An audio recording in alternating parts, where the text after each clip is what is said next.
Hello, good morning and welcome to NewsFile. This is your most authoritative news analysis platform.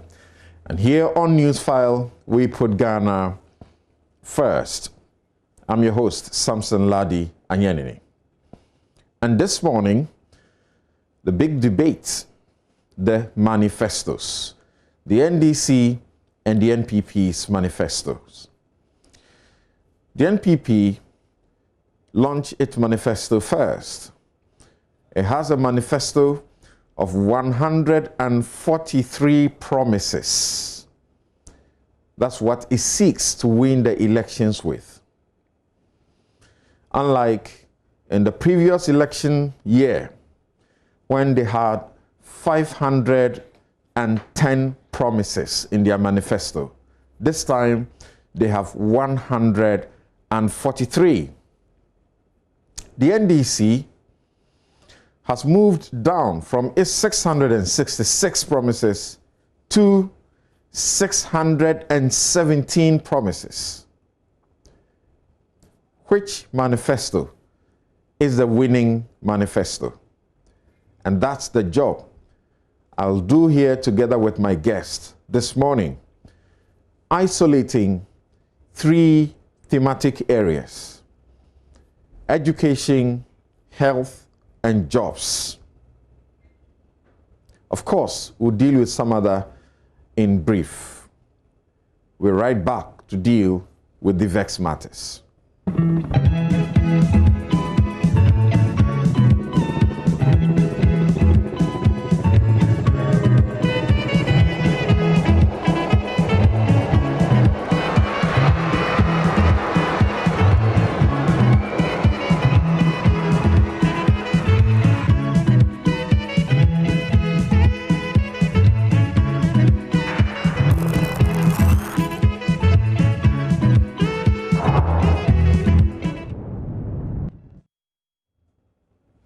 You're welcome back. This is NewsFile.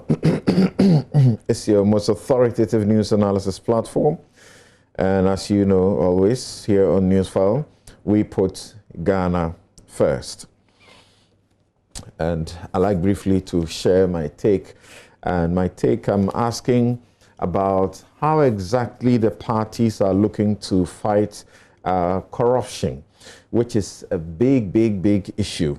And as we know that those who give us money to help our development have noted and complained that as much as $3 billion United States dollars is unaccounted for in this country each year.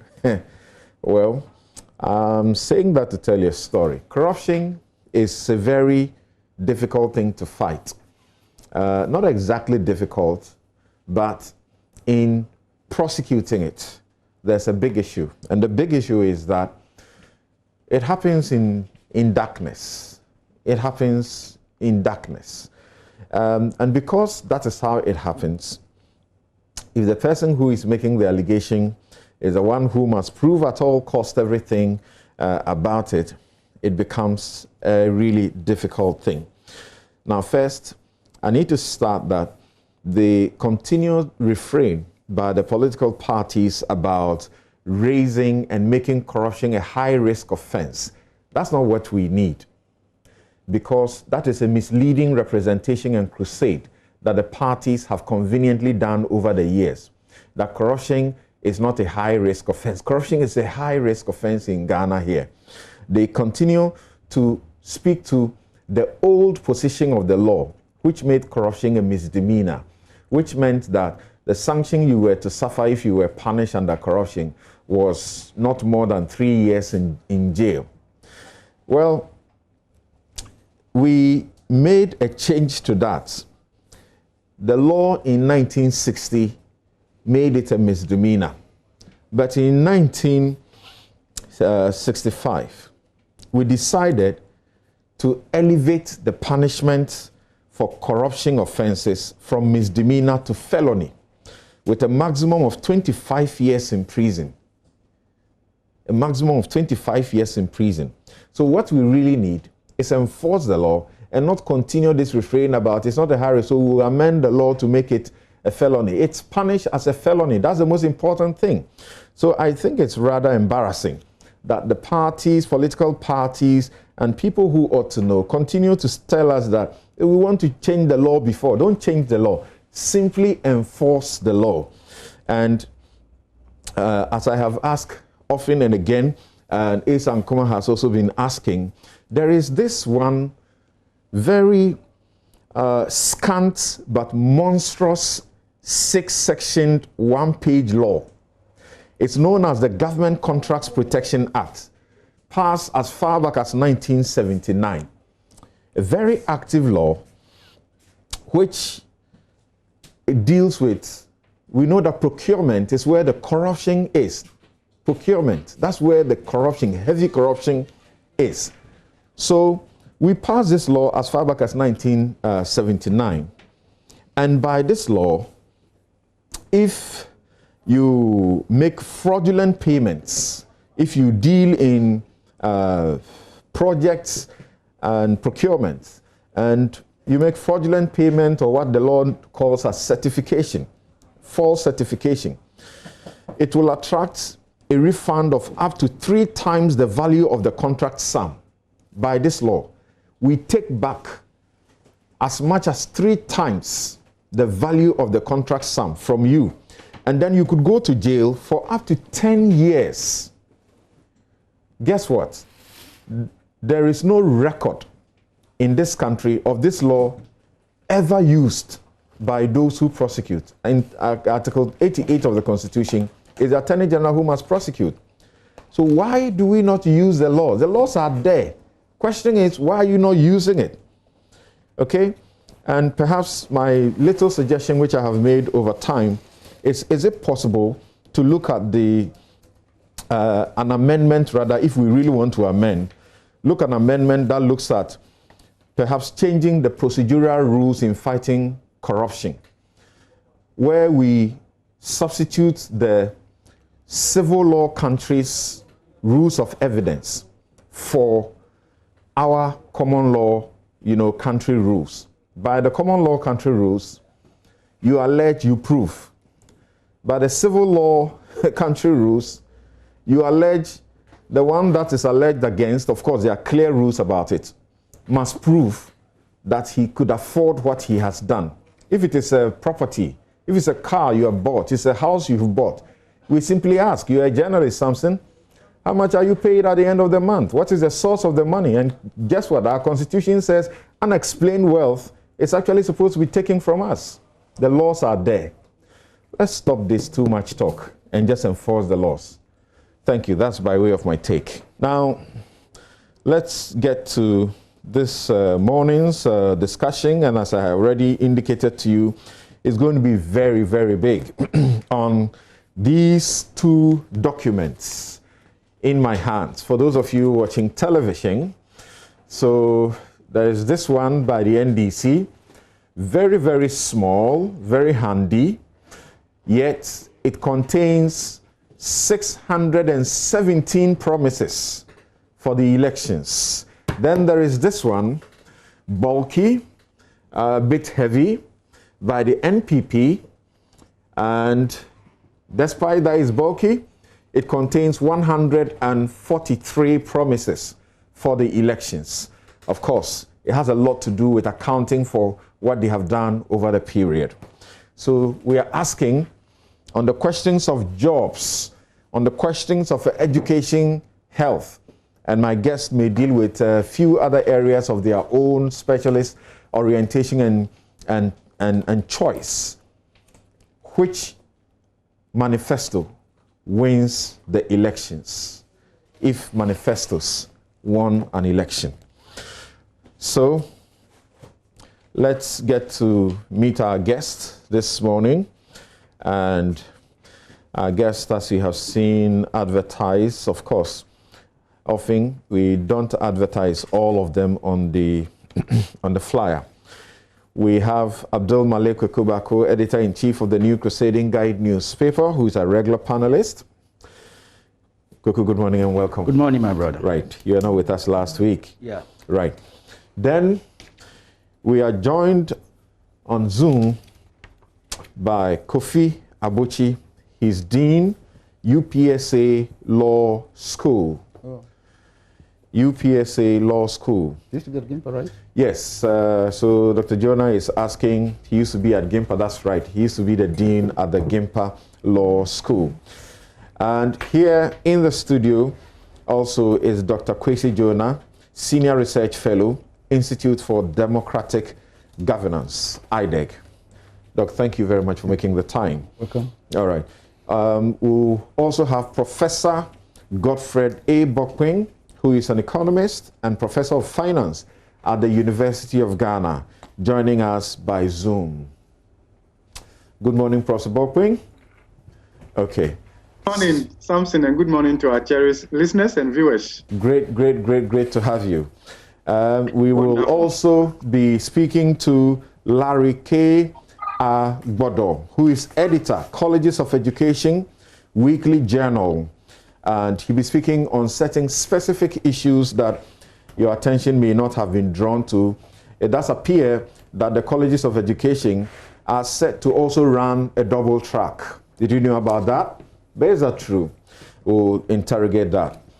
Joining us also this morning is the political avatar, the analyst extraordinaire.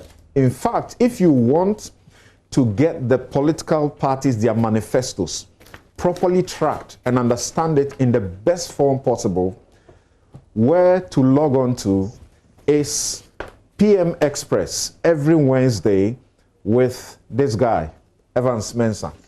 Evans, thanks for joining us. Thank you, Samson. Great to be here. Great. Right. So you have to do a check. We start right away with Evans Mensah. So you and your team, so Evans is head of the political desk here at Multimedia. You and your team have done a comprehensive, complete analysis overview of the NPP and NDC manifestos. First, how do the numbers game come at you when you start from that premise? The NDC 617 and the NPP 143 promises. I mean, very interesting analysis. When you begin to break it down into the numbers, you see what the trends are and what the parties are seeking to do. So just what you said alone tells you a story. So for NPP, when they were seeking to come into power in 2016 in opposition, Imani had counted 510. After being in government for 4 years, the promises drastically reduced to 143. That tells you a story. Two things I've learned doing this manifesto analysis the last few weeks, that when you are in opposition, you are pretty unrestricted in terms of the number of promises you can make. But when you get into government, you seem to be checked, one, by to get the sense of trying to consolidate what you did over the last year. So necessarily into a reduction in the number. That doesn't necessarily for the NDC necessarily. If you look at the numbers, so let's go into the NDC because theirs is the latest. You've mentioned we counted 617 promises in the NDC manifesto this year. All right. I think we should sort out Evans Mensah's line and get him back because it's very, very important. It's very important to begin the analysis from where he takes us, looking at the big picture as regards the documents in their entirety. And they have done the numbers and also checked repeated promises, similar promises, promises that have not been fulfilled since the last 3 election contests. The parties seem to repeat some of their promises. Some of them have had the opportunity of making a promise. They come into government and they finish a 4 cycle of 2 terms and don't fulfill it. And then they bring it back. We want to do this. So questions of credibility. How can we trust that you do something that you promised once and never did when you got the opportunity to do it? Yes, so Evans, your line was breaking. So if you can start, really, just start all over again. Okay, great. I don't know if it's better now. It's better, Samson? It's good.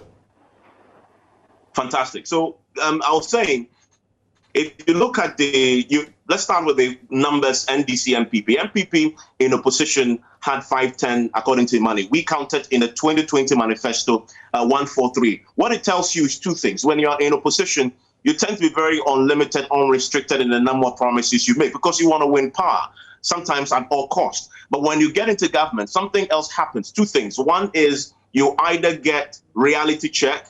Second, you also possibly want to consolidate the gains that you believe you've made over the last 4 years. So that necessarily then leads into a lower number of promises. My point is, if you do that analysis, it doesn't necessarily follow for the NDC, though, because in the NDC's case, in 2020, they promised, as we've counted, 617 promises.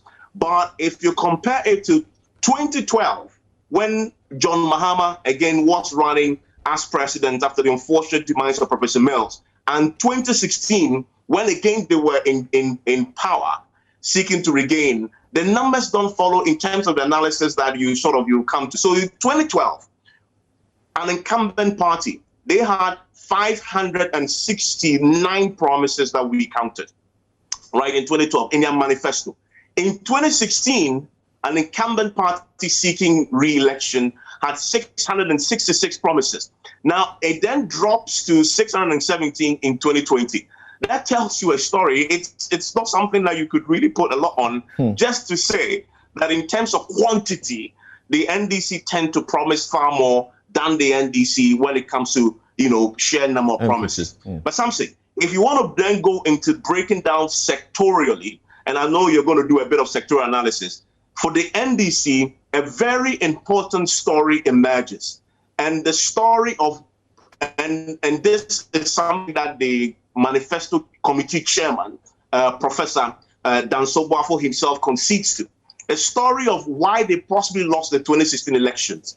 Let's count the sectorial promises. So in education, in 2020, the NDC is promising has 86 promises in education. But the place I want you to focus is what they are promising when it comes to social protection. Social protection is important. Why? This is NDC. It's a grassroots social democratic party. And in 2016, when they lost the election, guess how many promises they had on social protection? They had 10. 10. Now, you remember what has been said about how the NDC got disconnected from its social democratic base in 2016. In 2020, that has been rectified. Guess how many promises they are putting out now in social protection? As many as 82. In fact, it's the second most promises you find in the 2020 manifesto. Professor Boafo concedes that in 2016, they lost their way a bit in terms of what they are known for as a social democratic party. And that in crafting the manifesto, it reflected. They wanted to go back to that base and excite that base with policy interventions. And that is why we are seeing these huge numbers. I mean, I can go through for you the other key sectorial areas by sheer numbers. That then gives you, tell you where the party is focusing and putting a lot of the emphasis on. Another area you will talk about is health. Health has 67 promises. The third most promised sector is transport, roads, infrastructure.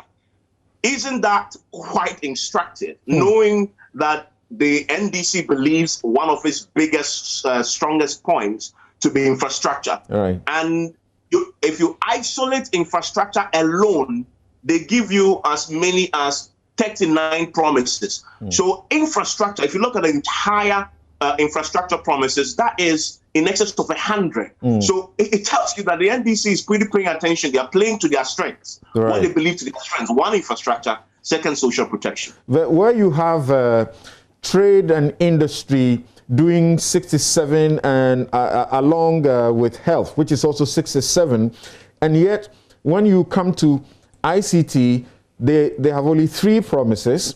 And when you come to environment, science, and technology, they have only 3 promises. That's according to your analysis. Well, what does that say about them? Well, but that is an interesting one. So if you look at the ICT, so you are isolating the pure ICT promises by themselves is 3. But what you will find overall is that there are elements of some form of technology, ICT, in some of the promises. In education, you'll find a bit of the ICT elements there. But when you isolate pure ICT promises, you count 3 of them. So you find it sort of in dotted across the places. When you lower it down to it in its purest sense, you have 3. What does it say about? And then you raise the issue about trade and industry. Trade and industry is 6 to 7, and tied with health in 4th place in terms of the most number of promises. I mean, in 4th place, it's not bad. The party is telling you that, yeah, I mean, trade and industry going forward is going to be important. As for ICT, they sort of spread it across almost all the areas have a certain element of it. You know, I mean, so that again is what it tells me. Right. But what it says to you, so let me break it down. So you have the area with the most promise is education, followed in close place by social protection. In 3rd place is transport, roads, and infrastructure, and we know why that will be the case. And then tied in 4th place is trade and industry together with health. All have 67 promises. Of course, if you look at the other areas, ICT is important, but it's spread across the other areas. But if you look at it in the purest sense, it's 3. That should tell you a story. What is the story when you compare the 86 promises in education against the NPP? How many in education? Okay, I quickly need to pull up the NDC's education promise numbers for you. But if you do the once I go to do that, if you do the pure analysis of the NDC's own education, if you just go back to 2012, remember 2012, that is when Nanado was pushing free SHS quite strongly, right? Yep. And they were and free SHS dominated the discussions. NDC had their own counter adverts about whether free SHS is possible or not. In that year, NDC actually reacted with the education promises at 75 promises they put in there. Now, come to 2016, when free SHS again was a big deal, it drops to 62 promises. But again, going into 2020, 2021, and beyond, where the MPP says they are consolidating in their NDC manifesto promises, the NDC is doing the very opposite of that and doing a serious number of promises in that. Why do I think that is? I think we've seen how the MPP believes free SHS is almost their trump card for the elections. Right. If that is the case, and we speak to most people in the markets, and we've been doing this thing we call voters' voice. If you go to the market, a lot of people say they'll vote for the MPP because of free SHS. That's right. The NDC wants to react to that. They don't want to see that space. And so they've come with a serious number of promises just in that particular area for 2021, 2020, 2024, going into that election. So I'll pull up for you what the MPP's is. So do that. Education shortly. Do that quickly, and let's look briefly at the NPP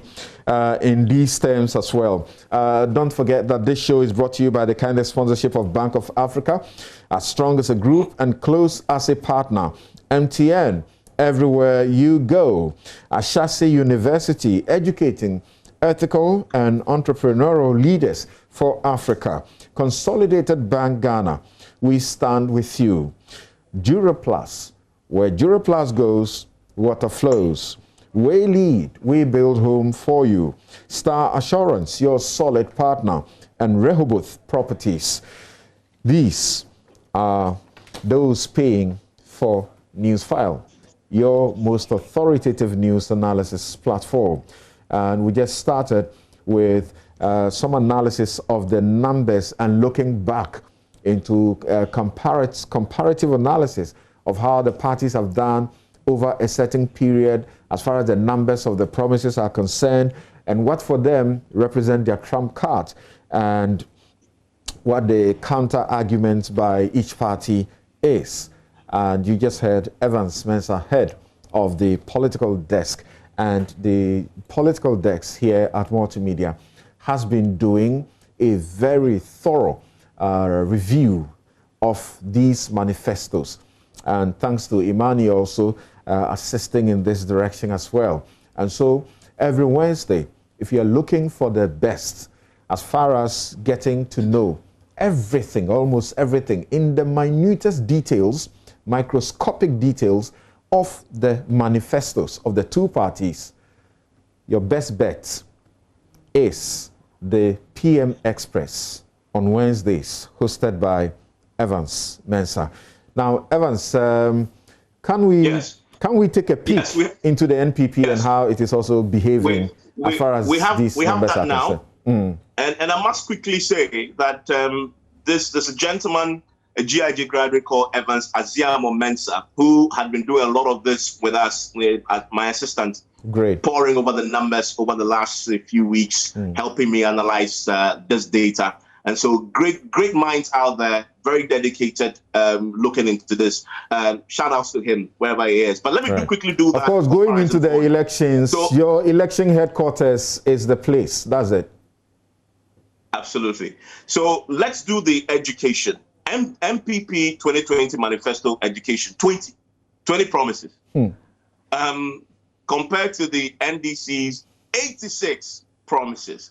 I mean, when you're in opposition, you can make a lot of promises. And I think my reading of what is happening with this is NDC wants to consolidate. They believe they've implemented the free SHS successfully. And so going into the next 4 years, there isn't much to do than to consolidate and enhance. But the NDC, having seen how people are reacting to the free SHS and possibly it being a trump card, don't want to see that space. And they are doing 86, but it's quite a huge difference in terms of the number there. What about health? Health was the leading area for the NPP at 22 promises.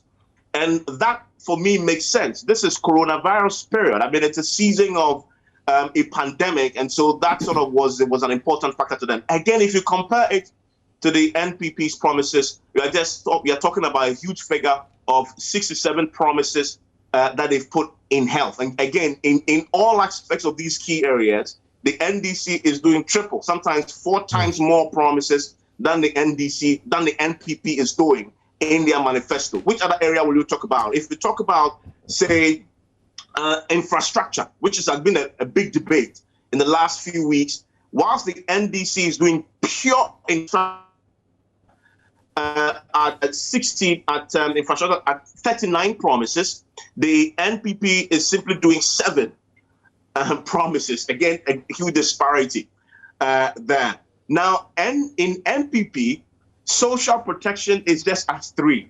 Social protection 3. But if you go to the NDC, and I pointed this out earlier, they are doing 82. This is a social democratic party. Right. Why not? They lost its way, as the manifesto chairman had said. Now they are reconnecting back to that base and therefore putting a lot of. So that is a sort of comparison that you get. You get transport. Transport is also very important for the NPP. If you look at the broader context of 143 total, they have 20 promises for 2020, but the NDC, as I said earlier, is doing 68 promises. So you, in terms of the sheer numbers, you can't really compare in terms of the NDC's volumes to the MPPs. Right. Evans, we can't thank you enough. Thank you very much, and we'll keep our channels and dials on PM Express. If you want to do quickly, 1 second, repeat, because I think that is so important. All right. Unfortunately, Evans is... So just... Can you hear me? I can hear you now. Can you hear me? Yes. Great. One thing that you'll be interested in, Samson, is that we counted 25 in terms of free promises that will be free. Yeah, those free promises, right? 25 promises. Yes, and then look at something that I'm sure you interrogate. I know this is very important to you. The CRC recommendations, right? Yep. The repeated similar promises. In 2012, the NDC promised to implement the CRC recommendation, which they accepted in the white paper, of making the MMDC's position elected, right? They put it in their manifesto for 2012. They obviously couldn't do it. After 4 years, they brought it back in 2016, lost the elections with it. In 2012, 2020 is back. Another one is the payment of assembly members. Payment of assembly members. Of course, making the MMDCs elective, they had a disagreement with the NPP as to the mode, the formula to go. The NPP wanted it to be partisan, and they were against making it a partisan election. So both parties, in principle, agree that we need to elect our DC, MMDCs, whatever. But how to do it has become the issue.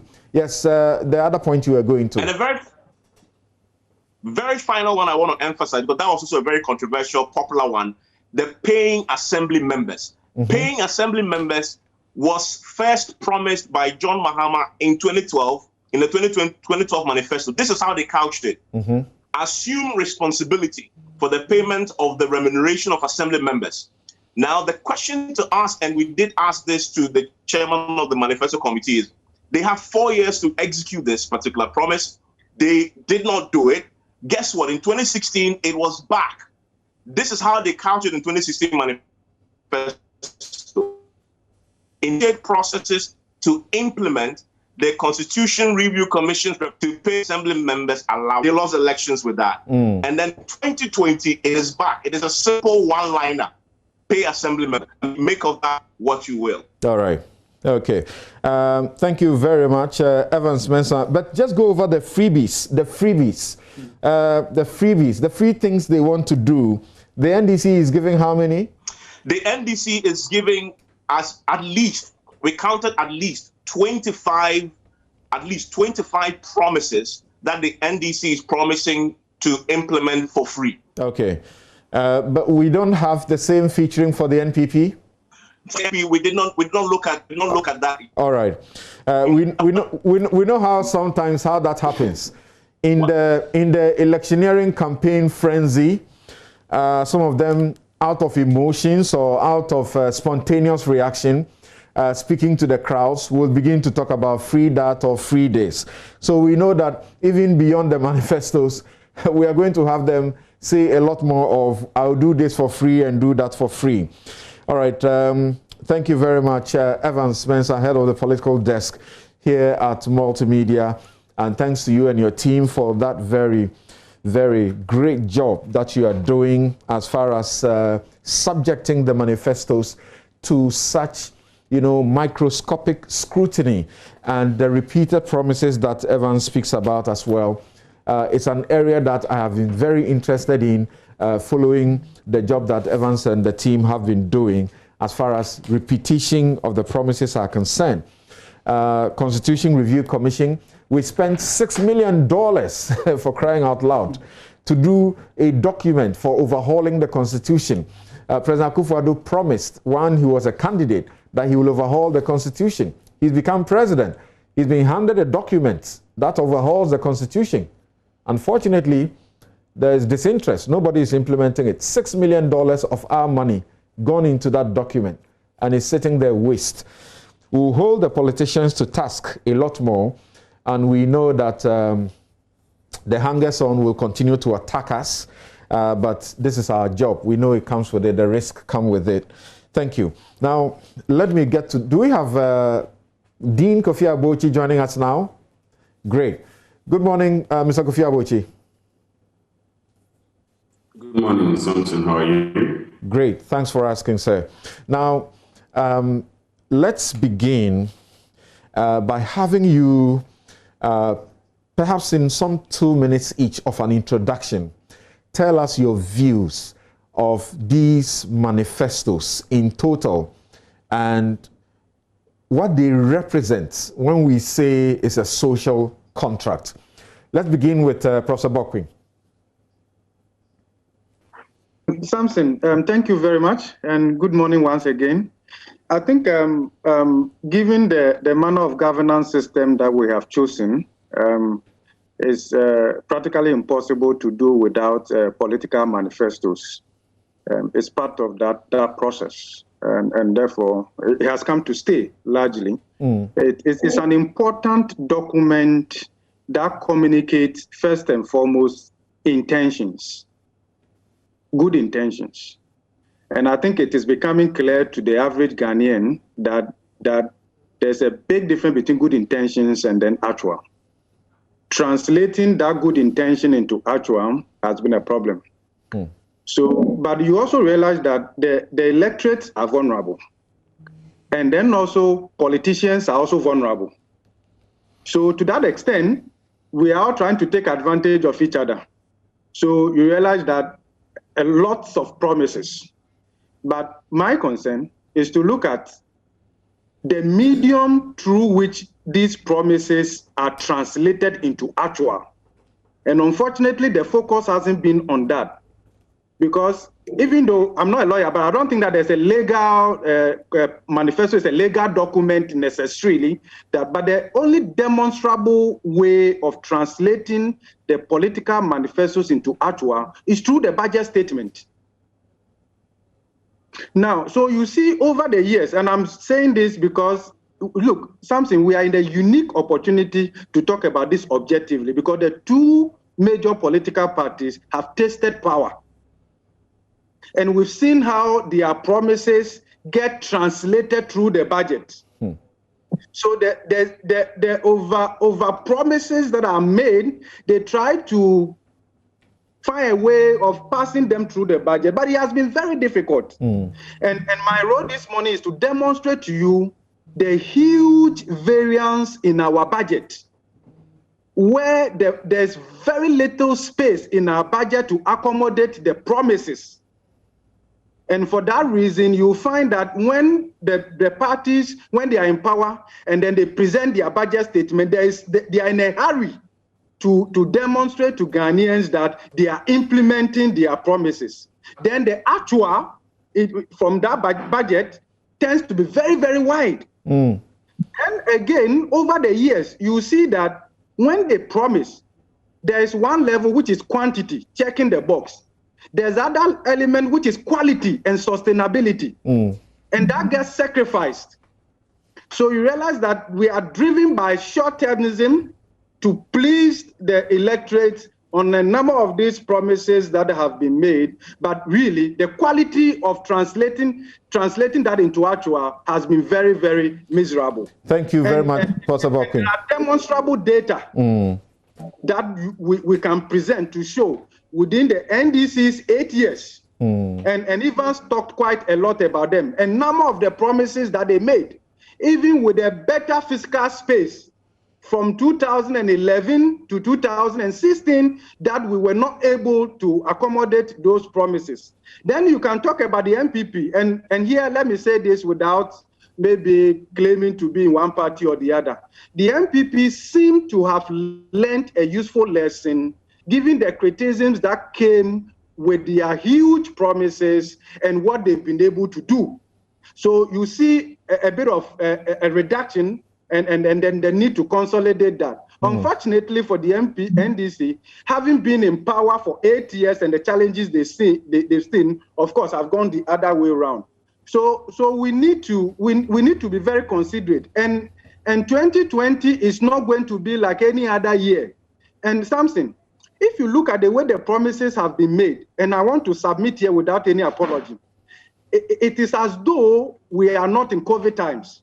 And it's as though COVID is just going to disappear with the election on December 7th. Okay. We are talking about COVID-19 distributional effect, which is going to last even beyond a generation. And Ghana's own economic recovery and all of that will go beyond 4 years. What that means is that there is practically no physical space to accommodate these excessive promises.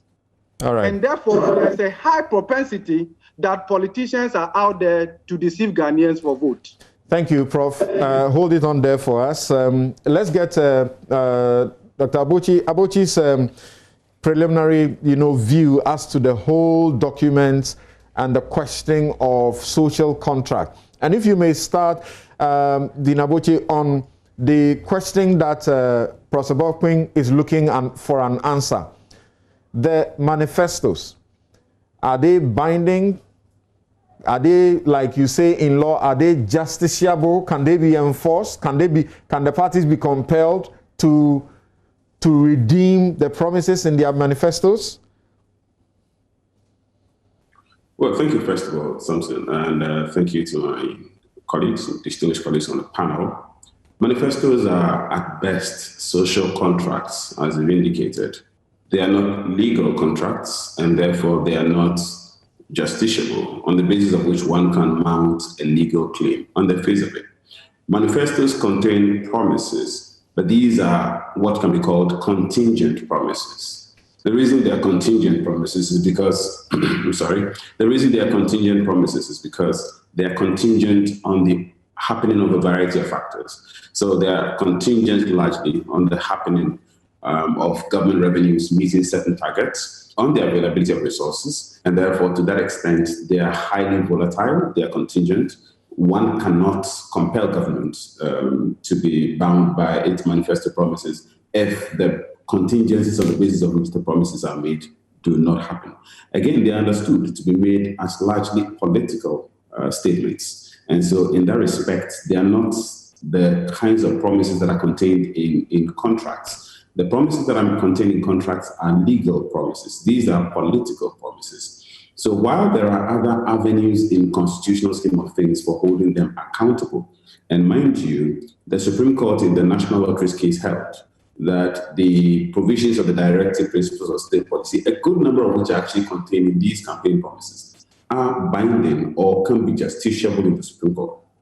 So if you want to hold the government accountable for these campaign promises, you have to establish that they also fall under the directive principles of state policy. In that respect, you are holding the government accountable per constitutional obligation and not per the campaign promise per se. But in respect to the general comments, as you asked earlier, I would like us, first of all, to look at these in context, i.e., one, that manifestos are largely populist-driven. So if you look at the promises that are made, they are largely populist in character. Populist in the sense that they tend to appeal to the majority of people, numbers. It is no surprise, therefore, that it seems that the two leading parties are competing in the freedom business, if you like, for want of a better word, the free, to use your word, the freebies business. Everyone is trying to show that it can give the maximum number of things for free. And the reason this is because as a country that is largely made up of, if you like, largely poor people, so to speak, whatever you promise, which are free, you are likely to have the largest number of people following you because people can't afford to pay. And so they are happy if therefore these services can be provided for free. The danger is that we run what has been called or can be called the race to the bottom mentality, i.e. where the two parties are competing who actually goes to the lowest in the sense of who can promise the most free things, which we know that from a purely practical standpoint may be unsustainable in many ways. Now, I think Professor Bakri made an important point, and the point has to do with the fact that these promises do not appear to take account of the scenario in which we find ourselves, the COVID scenario. We have a situation with tourism. Our tourism sector is in a deplorable state because of COVID. International business is suffering largely because of COVID. The airport was recently opened, or our port was recently opened. The cost of borrowing on the capital markets is going to go through the roof because of the risk of default by reason of the COVID scenario by many countries. And so we have all these tensions on the one end of the spectrum, and then on the other end of the spectrum, we have huge expenditure that governments, I'm talking about the 2021 government, is promising to undertake, particularly between the two parties. That presents a tension that has to be dealt with. Now, it's important for us to also therefore remember that because these promises are politically sensitive in character, they tend to depart from mainstream state-centric governance agenda. Not all popular policies are necessarily good. In other words, you may have policies that people are happy about. And the reason people are happy about them is because you are providing them for free. So people are happy. So they are popular in that sense. But they may not necessarily be good. Be good in the sense of providing overall for the balance of government, providing overall for social amenities and facilities, providing overall for the good and welfare of all in the society. And so by reason of that, you may not necessarily we may risk the danger of actually, as it were, providing for the happiness of people without necessarily providing for the health of the country and the economy. So these are things that we have to look at moving forward. And then finally, I would just say that reading the two manifestos, I see a lot of promises, but I don't see a lot of costing. I don't see a lot of means testing in light of some of the things that have been said. Please repeat that. You say you see a lot of promises, but you don't see a lot of costing, or what? Or means testing. Means testing. Okay. Right. What a note to end your preliminary view. Professor Bokpin spoke about short-termism, the question of funding, which you also mentioned a while ago. He talked about quantity versus quality when it comes to executing these promises. And thanks for the free legal advice you just gave. Professor Bokpin sought a while ago as to whether or not I could go to court and hold the politician accountable for the promises they made. And Mr. Awochi mentioned the directive principles of state policy. Just a bit of context for you so your understanding is complete for those of you who may not know. In chapter 6 of the Constitution of Ghana, we have what you may call the collective will of Ghanaians as to what we want our country to be, the things we want to be done. If you like, you can call chapter 6 or the directive principles of state policy in the Constitution as our manifesto, as in the real citizens' manifesto, which the parties are supposed to be executing. And they do it bits and pieces, and sometimes they cherry pick in the way they prefer. And Dr. Awochi is saying that the courts have said that even that, not all of it, is something that you can hold a government legally bound to provide, even though some of them you can hold the government to bind them to do it. Let me just read just small pieces for you so you have a context to it. Now, the directive principles of state policy begins with this. It says, the directive principles of state policy contained in this constitution, in this chapter, shall guide all citizens, parliament, the president, the judiciary, the council of state, the cabinet, political parties, and other bodies and persons in applying or interpreting this constitution or any other law in taking and implementing any policy decisions, in taking or implementing any policy decisions for the establishment of a just and free society.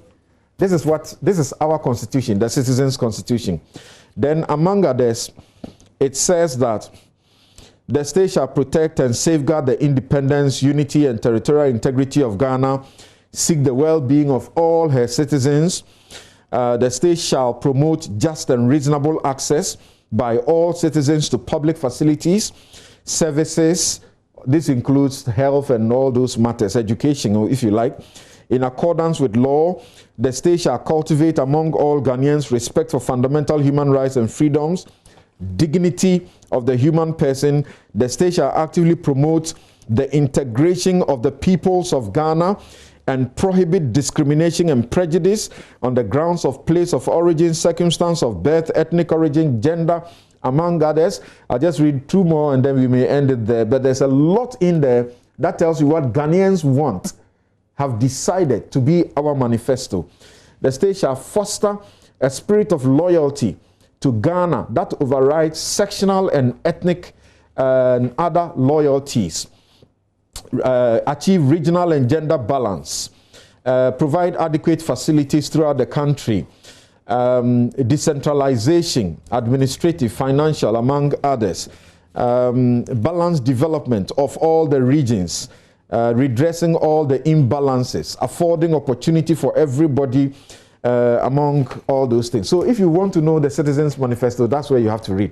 Now, Dr. Jonah, what will you also say, looking at the two manifestos and your general preliminary commentary about what they represent for Ghanaians? Yeah, thank you so very much, Samson. I have listened very carefully to my good friend, Professor Bobkin and Dr. Kofi Abuchi. They have raised very, very important points about the manifesto. One of the points that Dr. Abuchi made is that they are populist in character. And Prof. Bobkin also noted that a lot of the promises are beyond the capacity of the budget even to accommodate. And therefore, there's a high tendency of non-delivery of the promises, and so on and so forth. So the goal is to win power? Yes. Right. So why is this the case? Because it is not just 2020, 2024, we are going to have the same phenomenon coming up. So the first question to ask then is, why is this the case? Right. Samson, this happens because in Ghanaian politics... So now you can adjust your mask, right, at your nose. Thank you. Okay. You can adjust it, pull it up. That's why I gave you the sanitizer. Okay. Thank you, sir. Okay. Because in Ghanaian politics, the manifesto has come to play perform two contradictory functions. On the one hand, to the political parties, the manifesto is a vote-catching instrument. It is a marketing tool. This is something I'm going to use to bag all the votes I can get. Therefore, the more promises I put in, the higher the chances of collecting this vote. But the manifesto has also come to assume another function in Ghanaian politics. It has become the foundation of the medium-term development agenda of the government. So you make all the promises with intention of winning the election, but unfortunately, you forget that once you have won the election, the manifesto then becomes the foundation of your medium-term. The next 4 years, what am I going to do? Okay, let me push the manifesto promises into my development agenda so that they can be attained. Now, so the two are contradictory. Pushing them into your development agenda brings you face to face with a resource constraint. How much resources are available to me to translate all the promises I made into action? So you started with a document that was essentially a marketing tool, but you end up with something which you actually have to implement, and implementation requires resources. It is a conflict between these two functions of the manifesto that is giving us all these observations that my two good friends have made. But overall, what do I think of Ghanaian manifestos? One, I think they are also making these huge promises because we are not operating within an overall national goal. Take something like the Sustainable Development Goals. You want to have poverty, do this, do that, do that, do that, do that. Now, if we had a genuine national Sustainable Development Goals, then every party's manifesto would be geared towards achieving it. The way to achieve it will be different from party to party. One party will put so much emphasis on state enterprises.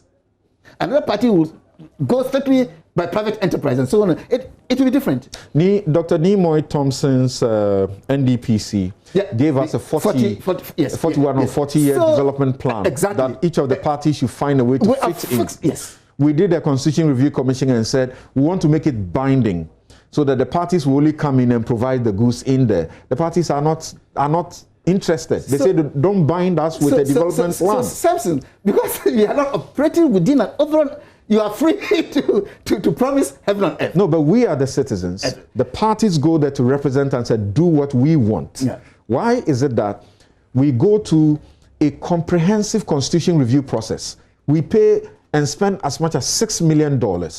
Then we produce what the people say they want. They want a binding national development plan. Then the politicians say we don't want it. Don't bind us. and we are okay with it. We sit and watch. Yeah. They must decide what happens. This will be the subject of another long discussion. Okay. Now, but the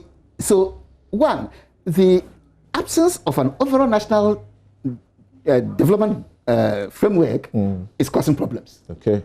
You are free to promise anything at all you like.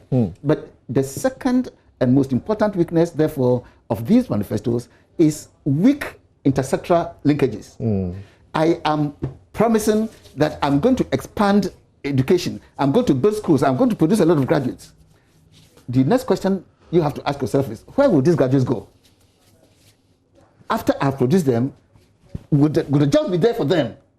You are promising... You may have graduate association of graduate unemployed graduates. Yes. And then, like Professor Bokpin said, I don't know whether you say NABCO is short-termism. You do a NABCO and give them jobs to come in and get paid national service allowance for 2 years and exit. And if they are lucky, they get employed by whoever they went to intern with. Yes. So the lack of intersectoral linkages, if you are building more hospitals and clinics, you have to think, am I going to produce enough doctors to fill them? So the manifestos, because they are a shopping list, because of all the comments my two colleagues have made, lack the intersectoral linkage. You do something in one sector, it will affect the other sector. Okay. And so, but it's a shopping list. So you just continue listing them without asking yourself, are there any linkages between the various sectors that I am dealing with? This is another weakness. Okay. And so, Samson, these are issues that as a nation you will have to deal with. Okay, so like you say, whilst the manifestos are a vote-catching instrument, they have assumed an important role in our political landscape and have become the medium-term development goals for a political party. Yes, Koko, what will be your opening comments when you look at manifestos in general and these manifestos that the two biggest parties have produced? Well, you know, manifestos, well, I might be wrong, but manifestos have a very limited scope and coverage in terms of their impact, target audience, and the effect eventually they do have. I agree, within the realm of research, students, academia, the middle class, yes, manifestos have a greater impact. Here we are, seated and interrogating the manifestos of the two big parties. Our audience, and now because of the benefit of social media, it's a wider scope in terms of people who would assimilate what we are saying and get a better understanding of it. But relatively still a very limited scope, coverage, and for that matter, its target audience. The manifesto's definition is that they are a public declaration of policy and aims. I agree. Issued by a political party before an election. Yes, theoretically, you are right. Intellectually, you are right. Academically, you are right. I was looking at how they impact on the general electorate. Okay. And what effect it has relative to the outcomes of elections. And I was saying that in that area it's limited. Okay. But you don't underestimate its importance. And dependent on which areas a manifesto highlights and the campaign, of course, because of COVID, we are not going to have the conventional types of campaigning and things. But see, to give you an example, for instance, if we talk about free SHS, it's catchy and it became a consistent theme. 2008. Okay, 2008. It started from 2008, 2008, 2016, yes. 2012, and 2016. Yes, it's in a manifesto, but it went beyond the traditional framework of the target audience of people who take their time to assess and interrogate manifestos. Not just because it was put in a manifesto, but because of how it was also introduced into the wider public domain, and the controversies that ensued on its viability, feasibility, or otherwise. It became very catchy. You can bet that across the nation, a lot of people who had no intellectual or academic abilities were drawn into the debate because what? It was to do with education, it was to do with parents and families and their ability to actually offset the cost and access relative to education. 3 different elections had free SHS right in the front burner. Now, having operationalized it with all its challenges, you see that yes, that is a matter. Up to now, it's still a subject, and we'll come to that, I'm sure, because of the challenges, the promise to cancel double track. So it means that we still actually have the free SHS agenda on the front burner. That's right. That tells you that yes, something could be contained in the manifesto, but it depends on how it's communicated, how it is brought into the public domain. It could be the alpha and omega of the whole manifesto. Hundreds and hundreds of promises in many areas, health, education, infrastructure, and the rest. I can bet you quite a lot of the electorate out there, their attention will not be drawn to many of those things. They won't read. They won't read, and they might not even hear, especially now that we have COVID constrained type of campaigning. So the catchy ones, the ones that immediately affect their interest, are those some of them will be looking at. That's the point I'm making. And I'm happy. I mean, I haven't done a comprehensive study of the 2 manifestos. It's not possible. Even us don't do it. I don't read from page 1 to That's why for today we are limiting ourselves to the questions of job, education, and health. Fantastic. And that's the point I was going to make. That's the way you go about it. You've taken highlights for us to deal with, and that's where the focus is. And to be honest with you, I like what Evans and his team are also doing. Fantastic. Some of us can't do it because it's a lot of work. Yeah. It takes a lot of work. Requires a lot of time. Honestly. So yes, what they are doing will help people like us to focus on some essential areas and then be able to move on. So it's just like, it depends. The NDC, let me also bring in an element from their side. For instance, you see they brought in the point about Okada. It's controversial, but it's been brought to the front line. And both parties appear to be struggling, even the incumbent. So we'll deal with that under jobs. Yes, but that's the point I was making. It looks like the incumbent has a problem because he has, what do you call it? Somersaulted. Yeah, it's somersaulted if you like, but it seems to have conflicting messages as to whether or not he had any commitment to wanting to look at Okada, you know, from the way that the NDC is proposing to do. I agree with you. Right. Yes. So that's the point I'm making. Sometimes those elements that are pegged broad. National health insurance was the same before the 2000 election. It was one thing that captured the attention and imagination of a wider segment of the electorate. Not all those things you put in the manifesto. So yes, manifestos are important. It's good. As our democracy grows and deepens, we should challenge the parties to produce such documents and interrogate them, and especially those that have had the opportunity to rule.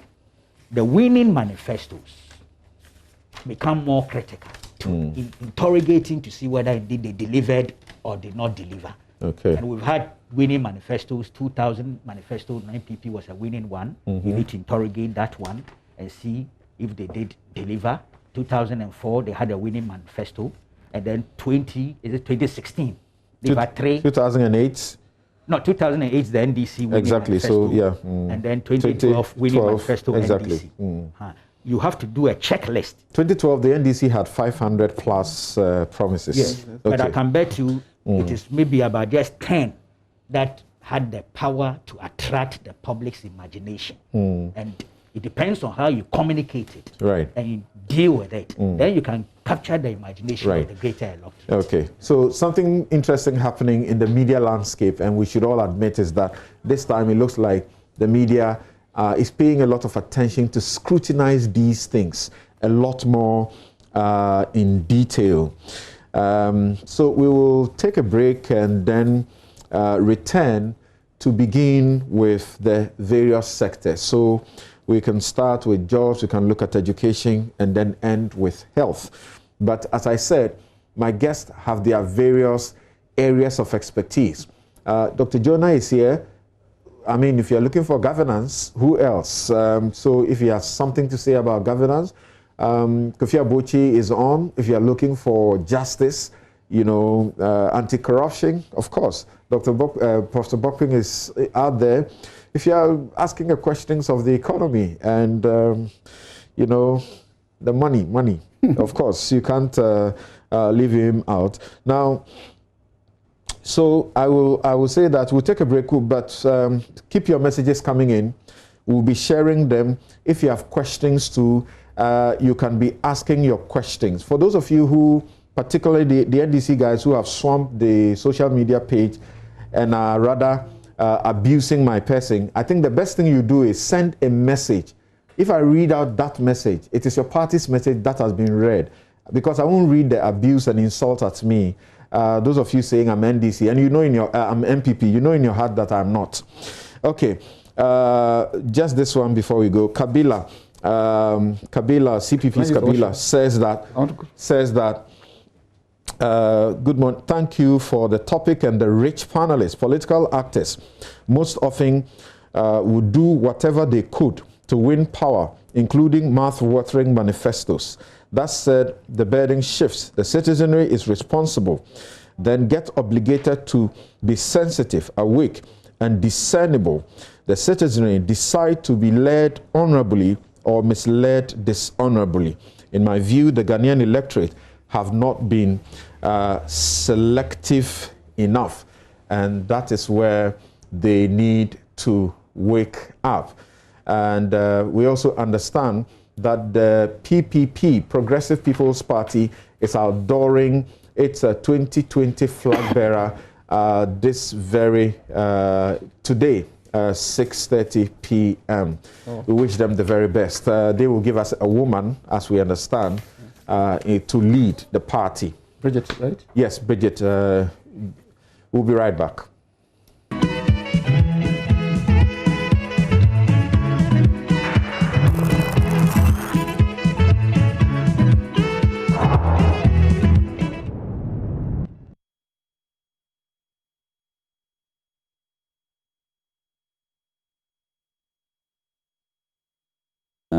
I don't think it's something that any of us can compromise on, you know, and true, it may be that there have to be changes in the way in which we are administering it. You know, I can't take my child to Achimota or Dogono and then leave him or her and drive away and kind of not pay anything, whilst I can pay for 10 people.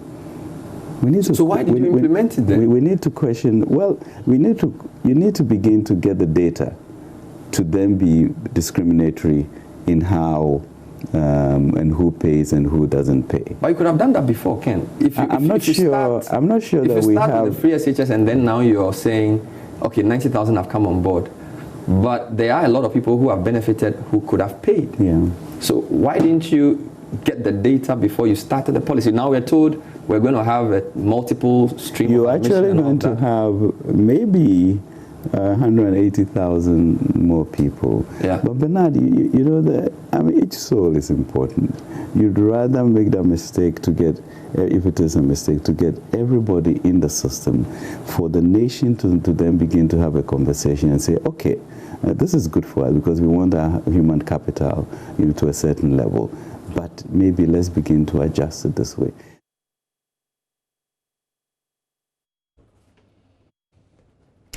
Right, so you had a kind of Oriata in that interview with Bernard Avle on City.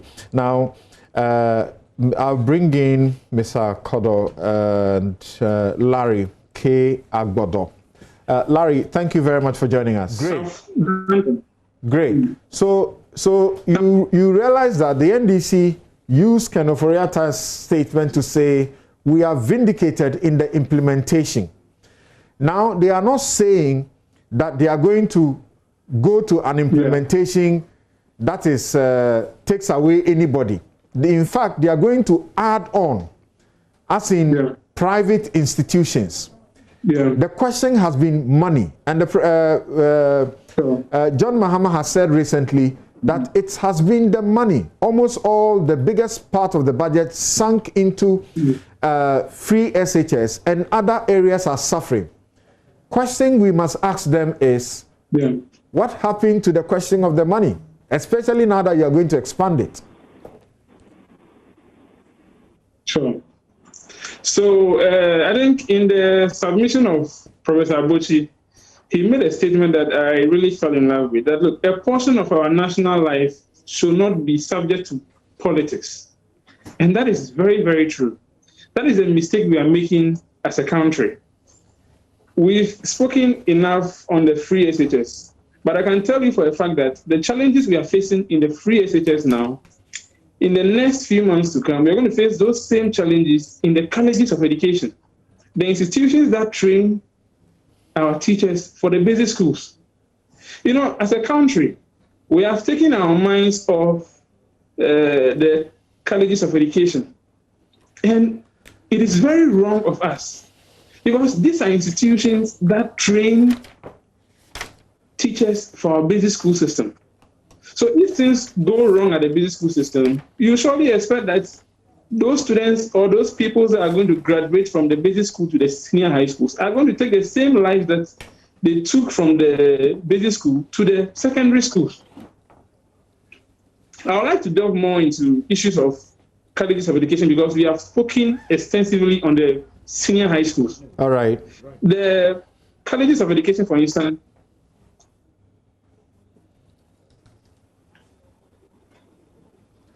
I hope you can go on, please. Yes, go on, go on. So let's take an issue of the trainee teachers allowance. In 2016, NDC stood firm that, look, whether hook or crook, we are not going to pay trainee teachers the allowance. They stood very strongly on that, to the extent that even their general secretary came out and stated that, look, if it will cost us to lose the elections, go ahead, don't vote for us, we'll not pay your allowance. But what are we seeing now? 2020, NDC has come back, and they are saying that, look, when we come back, we are going to maintain the status quo. We are going to continue with the payment of what? The trainee teachers allowance. For the past 3 years, government has spent over 432 million on the payment of trainee teachers allowance for the past 3 years.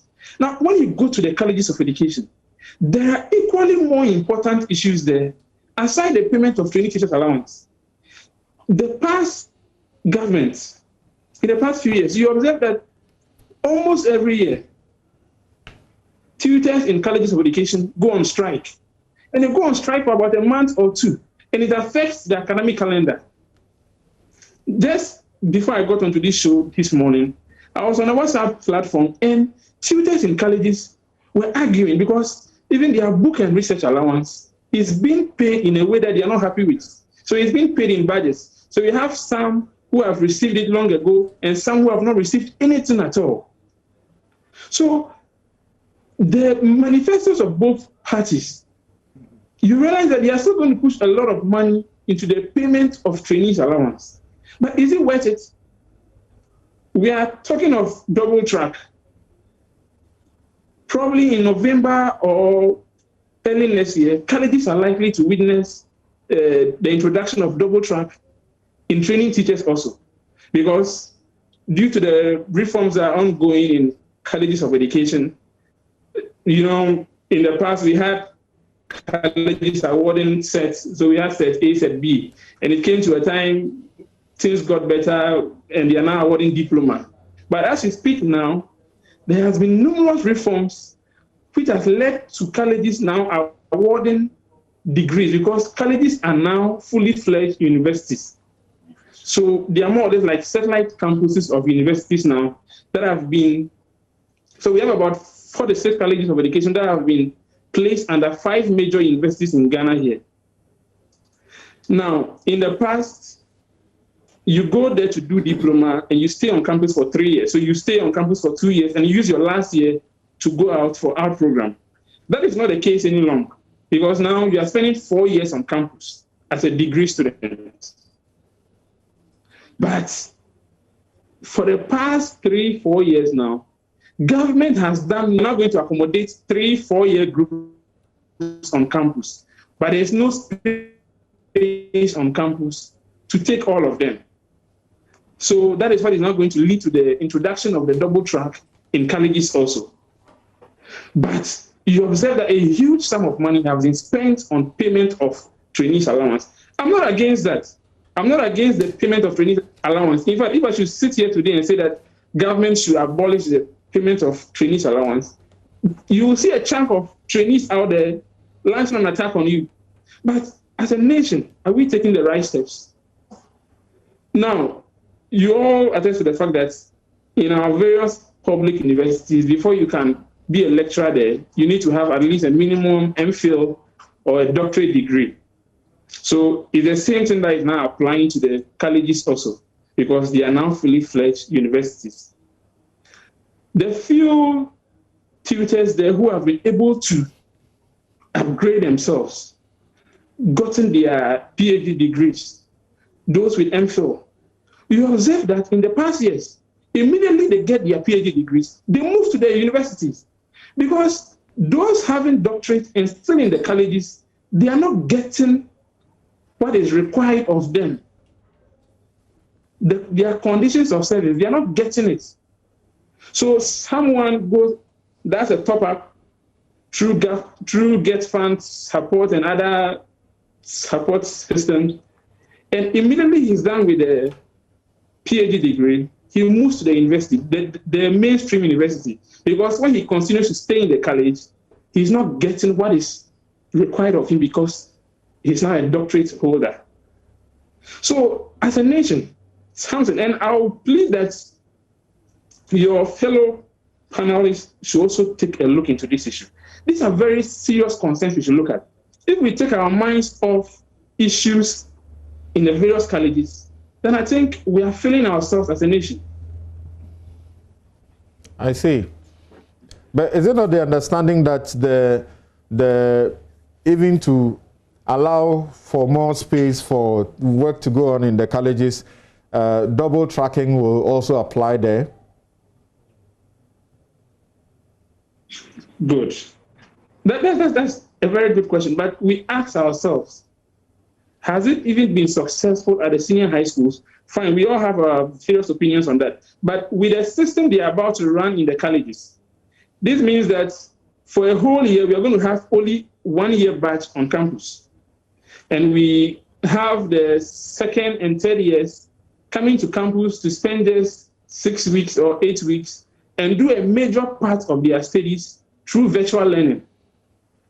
We all attest to the fact that as a country, we were not even prepared for this virtual learning system until COVID came in. And you see, you can use virtual learning COVID has taught us how to maximize the virtual learning. Is that not so? So what's our problem? Sure. Good. So that's what I'm also saying, that as a country, we can use virtual learning in other fields of study. But when it comes to teaching, we should not make that the first choice. At least that should be an option. Yes, it's a perfect option, but it should not be the first choice. Because if you are going to teach me how to go out there and train students or pupils, at least there should be room for practicality also, and not just one way method of doing it. Like a whole semester, 16 weeks, was spent using virtual learning, and students were called to campus just last 2 weeks to come and write exams. Most of these students were crying because majority of them could not take part in the virtual lessons. In the next 2 years, these are the people that are going to come out to train our pupils at the basic school system. And another topic that we should also look at in the manifesto, especially of NDC, is that when they come, they are going to cancel the teacher licensure examinations. which is also a very critical point. It has just been suspended, right? You know, the line of... How you said? Has it not been suspended? No, it has not been suspended. Okay. As we speak, it's ongoing. Okay. Even in the next 2-3 weeks, the batch that completed college a year ago will be writing their exams. Okay, so we talk about licensure. Licensure is spoken about in the same breath as national service for teachers, right? So, yes.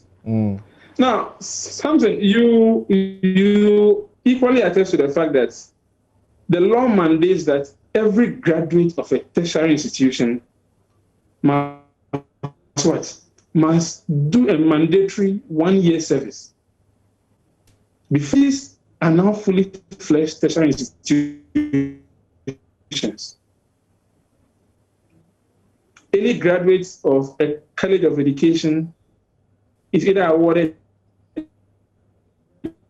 a diploma. Those who are coming out now will be awarded a degree.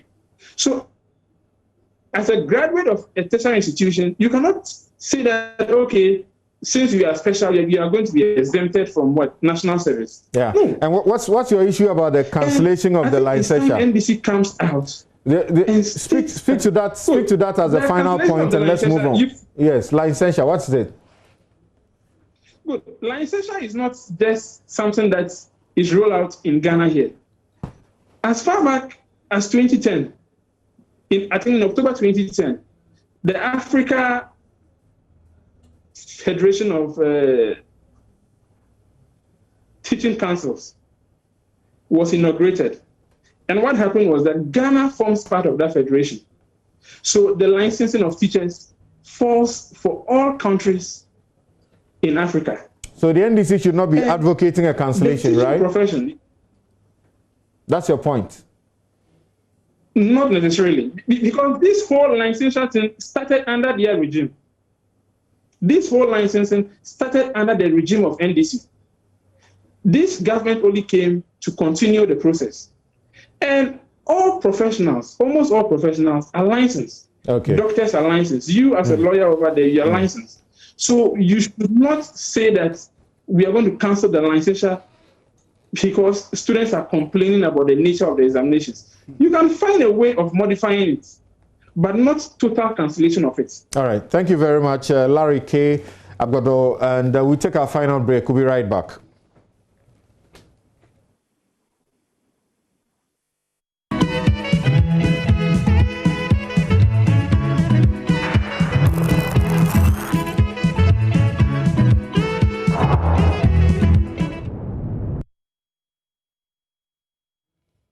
You're welcome back. This is NewsFile. It's your most authoritative news analysis platform, and here on NewsFile we put Ghana first. As you can see, it does appear, even if you took education and decided to go to every bit of the promises or the manifesto policies regarding education, you will not be able to exhaust it on NewsFile, because the NPP has 20, is it 20 or 22? Promises for education, and then NDC has as many as 86 of promises in that area. So let's see, to wrap up. Unfortunately, we cannot deal with the other areas of jobs and healthcare. We will deal with them. We'll adopt a progressively free process of discussing the manifesto and to see if we can exhaust them from time to time. Yes, but I'll come to Abochi and Bokping on your final comments on what you spoke about, questions of funding and the rest of them, how we should go forward in that regard in funding these manifesto promises. The suggestion is that the NDC appears to because they say they went to speak to people, they appear to have provided direct answers to issues that are on the front burner.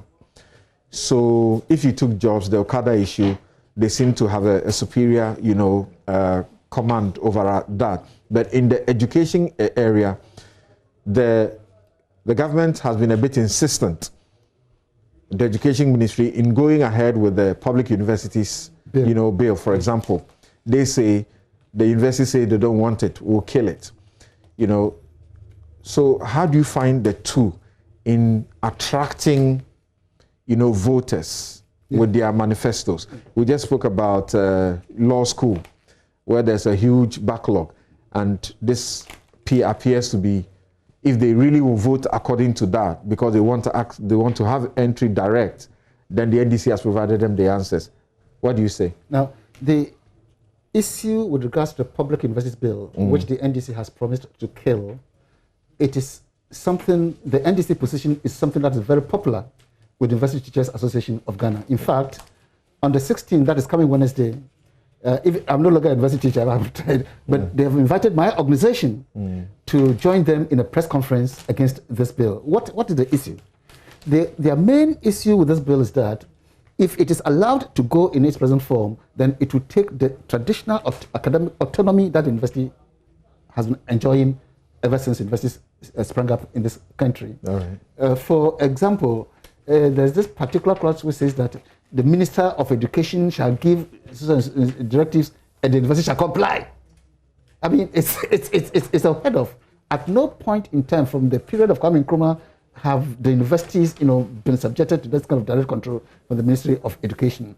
There's a question of University Council. The University Council is the body that manages and handles the policies of the university. The representation of it on it under the present PUB, for example, the university lecturers are complaining there's a preponderance of government representatives. So the question is, if you take out free SHS, yes, which the NDC can't seem to beat the NPP on, that's their baby, and they say we did it. We say we can do it. We have done it. So we'll go ahead.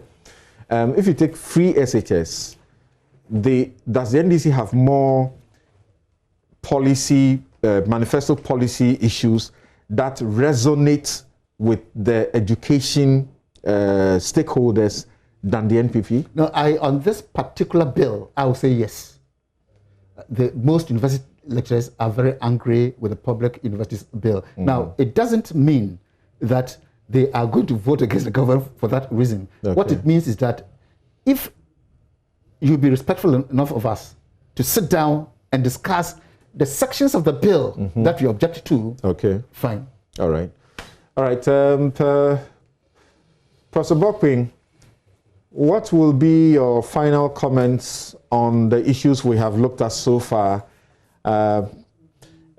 particularly with regards to your aversion to the short-termism approach and the quantity as against quality approach? Yeah, thank you very much there, Samson. I think you raised an important issue which has to do with the funding.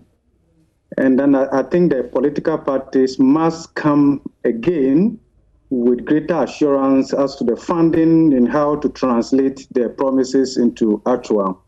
But before that, I want to say that I find something unique about the NPP manifesto, and I felt that the NDC could have done better. The reason I'm saying so is that both parties have been in government before. So if you see, and that explains the reason why the NPP has fewer promises compared to the NDC.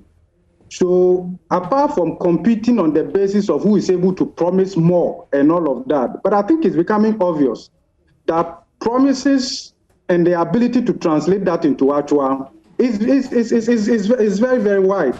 So nobody should be deceived into just believing in a party solely because it promises more or promises less. We should be interested in the credibility. And one way of judging the credibility, I think the MPP seeks to solve that. If you look at the way they've done their manifesto, and I'm saying this because not only that they are promising, they are also showing some demonstrable track record. Because the contest of 2020 is not like for the unknowns completely. The NDC and the MPP have all been in government and they all have record. So the campaign must not be restricted to solely the fact that we promise more or the people are asking for this and therefore we are just promising. It would have been good for the NDC to also demonstrate side by side, there are numerous promises, what their record has been. That will give us a little bit of credibility as to the ability to translate this into actual. And that would also give us an idea of whether they really understand the times.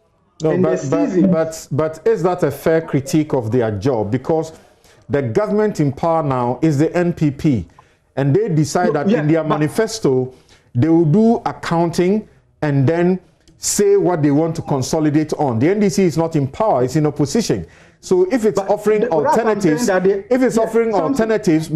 it is brainstorming more than the NPP is doing and giving the options, more options than the NPP is doing, right? Fine, but they have track record. They have been in government before. Something, why am I saying this? You see, so if you scan the market, even from the international perspective, the NDC in 2015, actually in 2014, went to the IMF for lack of policy credibility and market confidence. It's very, very important. So if you are saying that you can deliver on all these things, my best bet will be your last 4 years that you have been in government, what you have done. And I was expecting that I'll see something from there. Then again, you also see that, and why this is important, Samson, you see, if you pick health and some other areas, you see some promises that the NDC has made that are actually ongoing right now that the government is doing. In fact, if you pick the media review and you see the bloated fiscal deficit also because of the ring-fence health-related expenditures, district hospitals. So it is expected of the NDC in that area. So is it not expected of the NDC, Professor Buckman, is it not expected of the NDC that although something may be ongoing, they need to state what they will do differently in the same vein? And you have some physicians who endorse the NDC's policies on health, and they take, for example, the mental health, what they propose, and they say the NDC is miles ahead of the NPP when it comes to mental health in what they want to do in policy-wise. I am not talking about all the promises that are in there. I'm saying some of them, and you can see some of them in there. In fact, if you look at the point that Kwekubaku was also talking about, even about abolishing the double track, okay, a baseline investigation in the sector clearly tells you that a lot is being done, and particularly the fact that the timeline wasn't provided in the manifesto and all of that gives credence to that extent. What I'm saying is that we should not create the enterprise where it is a case that promise and get away. All right, thank you. Yes, Mr. Kofi Abochi, what will be your final comments in the area that we have, interrogated as regards education? Unfortunately, there are other areas that you guys prepared for, but we have not been able to deal with. Yes. So first of all, I think that we have to concentrate. I didn't see anything in the two manifestos on the issue of promoting efficiency in budgetary allocation. Over the years, the education sector has witnessed a lot of budgetary allocation, but it hasn't really translated into the efficiency of allocation and deployment in terms of the actuals on the ground. So I would have expected to see more of that in both manifestos. I didn't see much of that.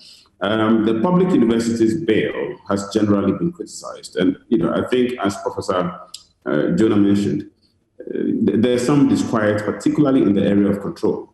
The fact that the sector minister can give directives to the universities must comply. There's a history to this. Unfortunately, we don't have a lot of time, but there's a history to the reason why universities the world over are made autonomous. There's always the attempt to avoid, if you like, the politicization of academia. So it's important that that part be looked at. The free SHS has come to stay, as you've all indicated, and that's important. The two parties, particularly the NDC, emphasizes optimizing the quality of education. I will expect that both parties, either of them, whichever becomes the government in 2021, will promote the issue of the quality level. It looks like we've made a lot of strides on the access level, so we'll probably go to the quality level. And to ensure that Ghana does well, particularly on global performance indexes. It doesn't seem we've been doing well over the years, particularly in recent times. So we need to promote that aspect in order to ensure that our access is matched equally by quality output. For the overall, as far as the manifestos are concerned, I think I agree with my colleagues that we have to demonstrate delivery capacity. It's beautiful promises that have been put out there, but it's important that we see the costing, we see the capacity to deliver, particularly as we are going to have certain shortfalls and pressures of government revenue because of COVID in 2021. We can't have the two matching, i.e. shortfalls in revenue, a lot of promises. Thank you very much. Thank you very much. And we definitely will continue interrogating these two manifestos and exacting the practicality of the implementation of these things in there. I want to say we are so indebted to you, Dr. Kwesi Jonah, Senior Research Fellow, Institute for Democratic Governance, IDEC. A lot of governance issues in this manifesto that he could be talking about. So we would have to plan this and get these issues dealt with. Professor Godfrey A. Bokwing, economist and professor of finance, University of Ghana. Larry K. Agabador is editor, Colleges of Education, Weekly Journal. Kofi Abuchi is dean, UPSA Law School. And Abdul Malik Kubako is editor-in-chief of the New Crusading Guide newspaper and our regular panelist here on NewsFile. It appears Thank you. People are not comfortable.